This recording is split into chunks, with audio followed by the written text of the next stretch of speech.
د عبسه مبارکه سوره چې د قرآن عظیم شان 80مه سوره ده په مکې معظمه کې را نازله شوې ده.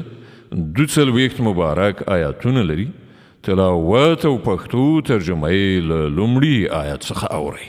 بسم الله الرحمن الرحیم. د الله په نوم چې ډېر زیات مهربان پورا رحم لرونکی دی.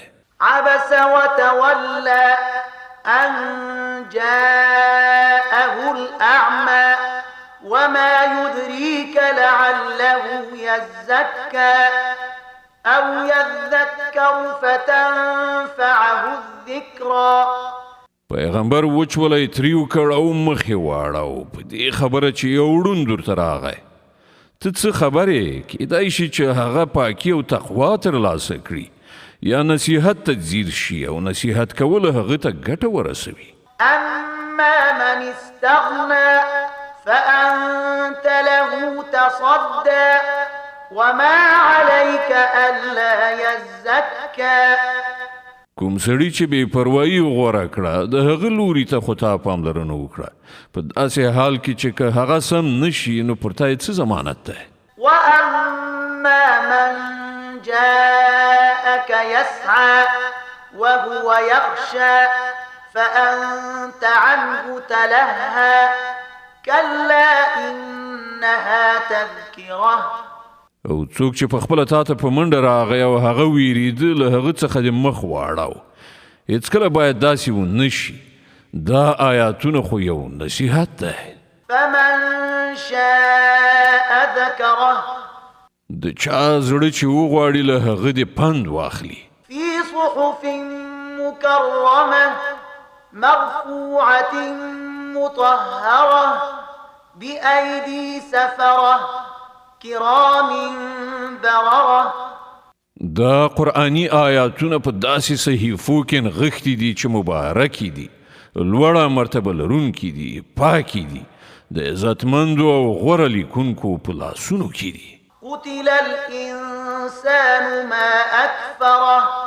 و دې وژل شي دغه انسان چې څومره کلک د حق منکر دی. من أي شيء خلقه. له څه شي څخه الله دی پیدا کړی دی؟ من نطفة خلقه فقدره ثم السبيل يسره ثم أماته فأقبره ثم إذا شاء أنشره. د نطفې له یو څاڅکي نه الله دی پیدا کړ، بیا یې د ده تقدیر وټاکه، بیا یې د ده لپاره د ژوند لاره اسانه کړه، بیا یې دی مړ کړ او قبر ته یې ورسو. بیا کله چې خوښه شي هغه به دوهم ځل له هغه نه راپاڅوي. كلا لما يقض ما أمره. هېڅکله نه ده هغه فرض نه دی ادا کړی چې الله ده ته حکم کړی و. فلينظر الإنسان إلى طعامه أنا صببنا الماء صبا ثم شققنا الأرض شقا فأنبتنا فيها حبا وعنبا وقبا وزيتونا ونخلا وحدائق غلبا وفاكهة وأبا متاعا لكم ولأنعامكم. بیا د لږ غوند انسان خپلو خواړو ته وګوري. موږ په زیاته اندازه اوبه راتوی کړي دي، بیا مو ځمکه په عجیبه شان شلولې ده، بیا مو په هغې کې رازرغوني کړي دي غلې، دانې او انګور او سابه او زیتون او خرما او ګڼ باغونه او ډول ډول میوې او شنیلي ستاسې لپاره او ستاسې د څارویو لپاره د ژوند د وسایلو په توګه. فإذا جاءت الصاخة. په پای کې چې کله هغه غوږ کڼونکې چیغه پورته شي.